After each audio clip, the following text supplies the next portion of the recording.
What's up, guys? It's Matt, Seattle Speed Shop. I am back from the Lone Star Roundup. I had an amazing time. I got tons of footage. I don't want to spoil anything else for you, but I want to get you a video this week. And so I decided I'd just show you the footage of the Cackle Fest. They're starting 2 vintage Top Fuel cars.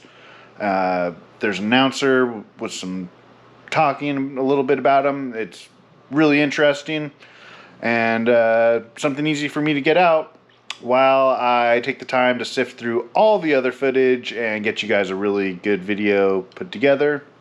Yeah, I'm not even like halfway through the footage, so enjoy.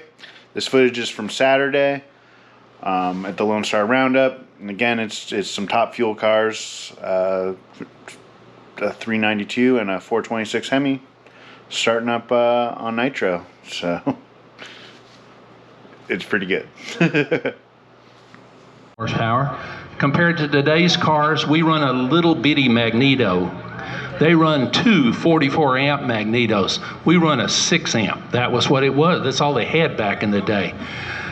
Their fuel pumps, they run dual fuel pumps, and their motors run in almost a hydraulic lock. Nitromethane doesn't really burn, it explodes.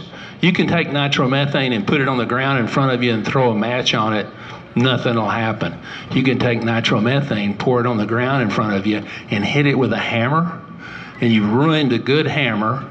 You may have chips of asphalt in your face. It's not nice stuff. So that's how they get away with running that much fuel. It's almost a monopellant. Nitro has oxygen molecules in it.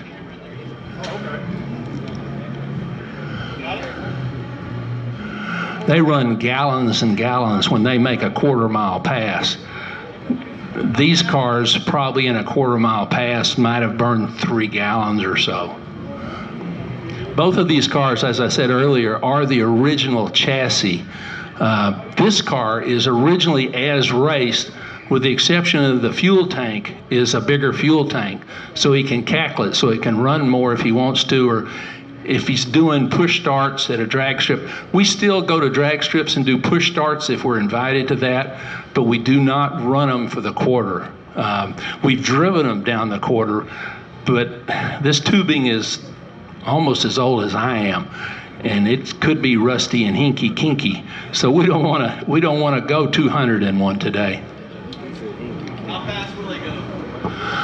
In the day, this one was 230. I've never seen a number on this one. Probably the same. This one's got a 392 Chrysler. If your grandmother had a 1958 Chrysler Imperial, that's where the motor came from. They were in Chrysler Imperials.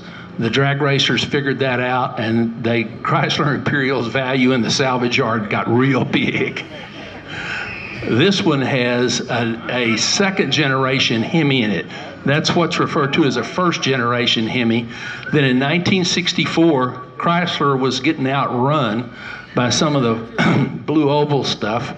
And so they had decided to do something, and somebody at Chrysler looked up some paperwork and said, "What's a Hemi?" And they built this. They used the block and the castings basically that was the 426 wedge motor, but in a hurry to get it out, that was easy to do. We had that. The castings are very, very similar, but the head was a complete redesign. It's still a hemispherical head, but nothing will interchange with the heads on a 392. They built that motor from 64 till 72 or 3. 64 and 5, it was only in factory super stock race cars. They managed to send some down to Carolina to a guy named Richard Petty, and you know what he did with them. The first race, they got first, second, and third, first time they took them out. Wait a minute, that's NASCAR. They weren't real happy about that, but they let them run them. But over the next year or so, they clamped the motor. They started putting displacement limits on it, trying to slow it down, and pretty much everybody abandoned racing the motor. The motor to this day, the Top Fuel cars you see today are cousins to this motor. They're made out of billets with a CNC machine. They take a big chunk of aluminum, throw it in the CNC, and go home and come back a day or two later to see what they've whittled out, and that's how they get their blocks and their heads. But the design is that motor from 1964.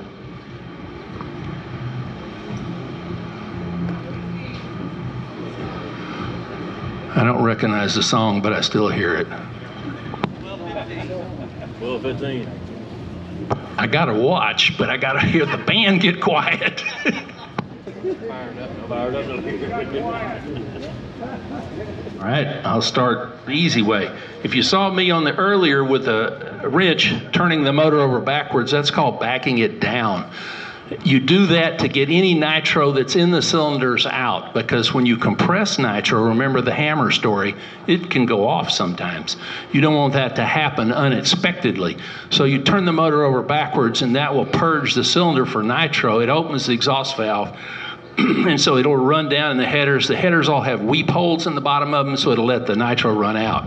The next thing is we've coupled the starter to the snouts of the blower. We use an electric starter to turn the motors over to get them started. We start them on alcohol. As I said, nitro doesn't like to burn, it just likes to explode. The cooler the weather, the less chance you got of starting a nitro motor. We've got an agreement amongst our group that at 50 degrees we don't start. It's too hard. You've got to put way too much gasoline in them to get them started. What we do now is we open the butterflies. You'll see this in a minute. Jim uses a bottle. We use a spray bomb, but we open the butterflies and we put gasoline into the blower. Then we turn the motor over. The hose you see coming off our tank and off his outboard motor over there runs into the blower, to the top of the blower. That's pure alcohol, methanol, whatever you want to call it. And it will burn a lot easier than the nitro. So we started on that. We built heat in the motor. It's getting real quiet down there. Band, are you through? Okay, we'll give them a half a second because I'm not through. We started on the alcohol. We built some heat in the motor with the alcohol, with that little bit of combustion. And once the motor gets a little warm, you'll see Bob and Jim. This is Jim Burgess. This is Mr. Bob Gibson here. Will come and turn the alcohol off, and you'll notice a noticeable change in the sound and the smells if you're in the right position. And then we're going to let them burn nitro. We do them one at a time. We don't get to run them long. Nitro is $40-something a gallon now. What you're going to see will burn 2 gallons, maybe 2.5. So this lady's all covered up ready. We haven't started it yet. And I brushed my teeth. Anyway, the band is still quiet, so I'm taking it at 12:18. We're beyond our time, so I guess we can start. Here we go. Thank you.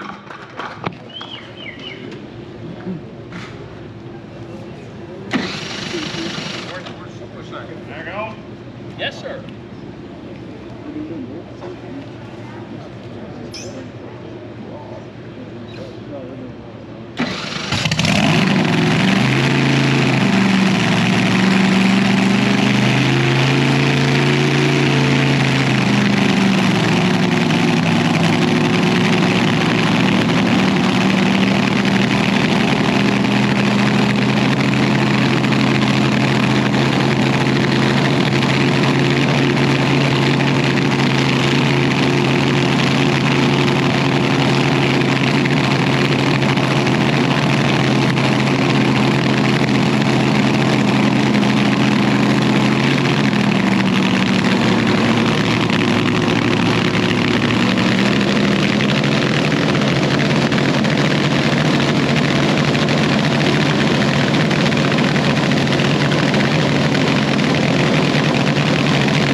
what your grandmother's 392 could have sounded like if you'd have snuck in the garage when she wasn't looking.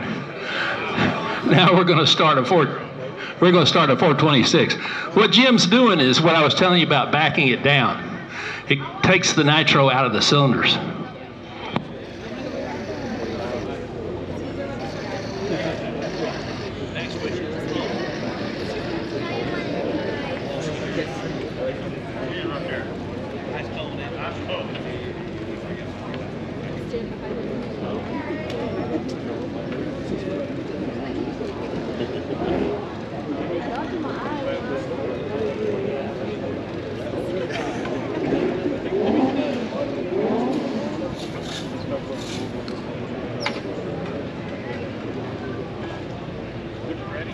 Here we go. You ready? Yeah. You ready?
Thank y'all. We appreciate that.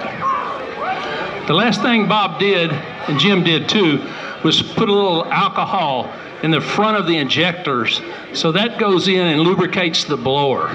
Nitro will leave them dry. You don't want the Teflon liners left dry. So that's got alcohol with a little oil in it. You are welcome to come back in. This Jim's going to tear all the yellow tape down.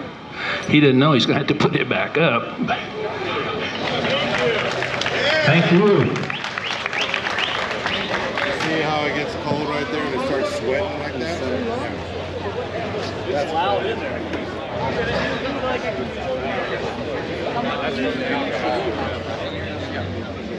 It's interesting. It's such an old design engine, if you will, right? It's the old Chrysler engine. Hopefully not. I'll go some here. All right, guys. I hope you guys enjoyed that. We're going to see you next time. Take care. Thanks for watching.